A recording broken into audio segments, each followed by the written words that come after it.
that understand the way reality works and how you can manipulate it. These pentagrams and these various symbols used in Satanism, like the reversed pentagram is the classic satanic symbol, and the circle around it.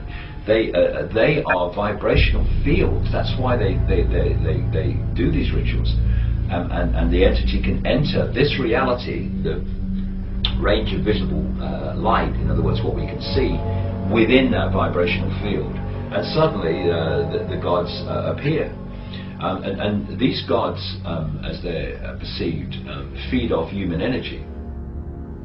They apparently are powerless except to the extent they can embody some person. The demons apparently are disembodied spirits looking for embodiment. The angels don't have that problem.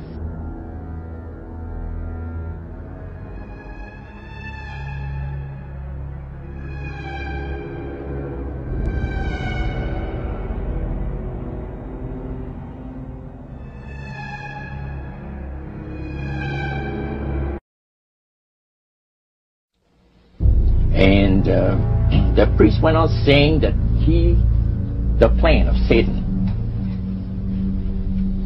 to deceive the human family this way, he says, is the most intriguing thing to his mind. And he went on saying how it was going to be brought about.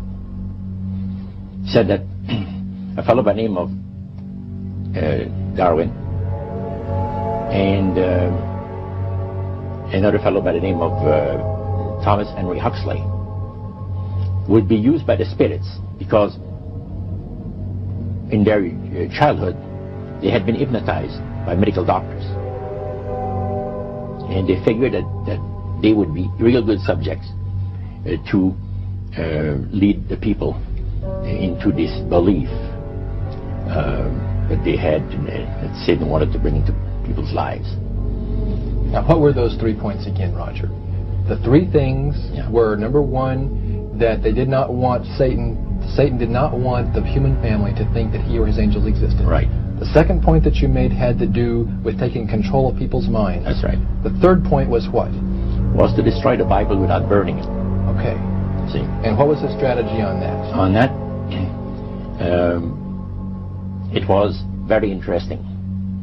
Because after the Great General Council, it was decided that Satan would tutor Charles Darwin personally in setting up the principles of his theories of evolution.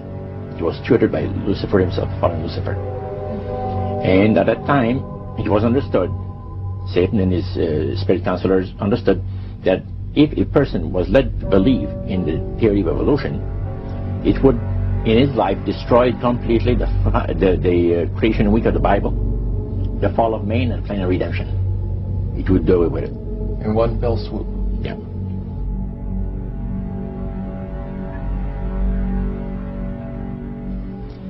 He said the supposed spirits of the dead that you're talking with are demon spirits.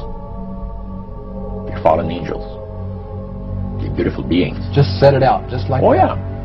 Because it gives the demon spirits an opportunity to impersonate the dead. She said her voice went through me. The power.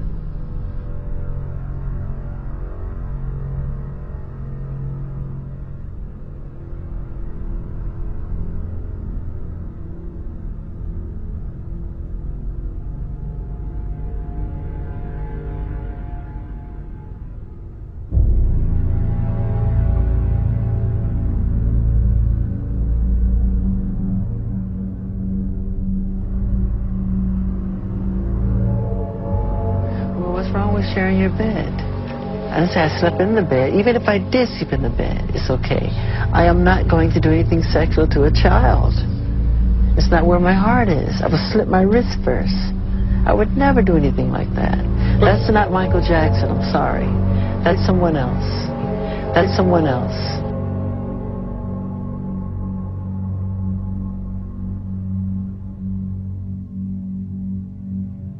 As God has shown us by turning stones to bread. Has God turned stones to bread?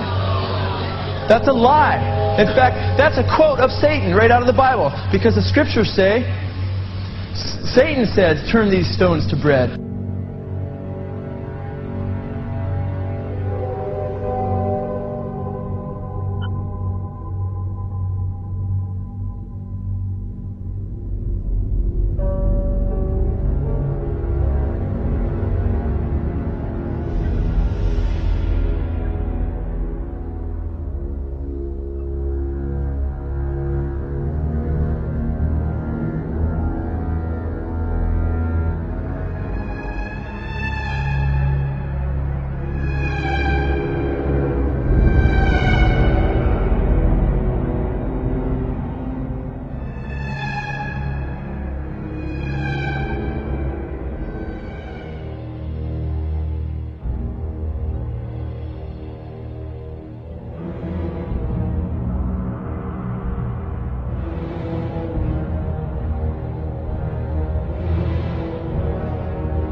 Number 6, the power of our resources must remain invisible until the very moment when it has gained the strength that no cunning or force can undermine it. And I want you to let them know that if there is any terrorism, we know who to blame. The point is, if any terrorism comes, it's from this government.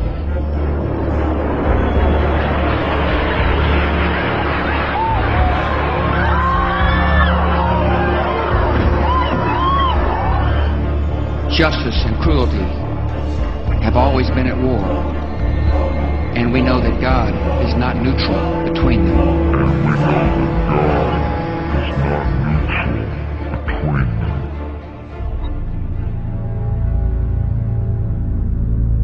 And with Lucifer, the fallen cherubim, he's very smart. He's going to win, and Christ's going to abdicate the rights of the planet. He's going to resurrect his people, have established his kingdom that lasts for ever and ever. God won't be able to destroy him because it would be against God's, the Creator's nature to destroy Lucifer in the fire. He said, spirits now, even spirits, have the capacity now to outlive fire. He says, you don't believe it, go to India or some of those countries where they have firewalkers. And it's done by the power of demon spirits. These people are energized by demon spirits, so they can walk on those hot coals without burning themselves. And this is what the high priest said. And he says, if you want to use fire, you can use it. It's not going to burn anybody. So that's the way they believe. So this high priest was almost talking to your group in an evangelistic fervor. Oh yeah, because he figures that he's going to be one of the higher ups in the great kingdom.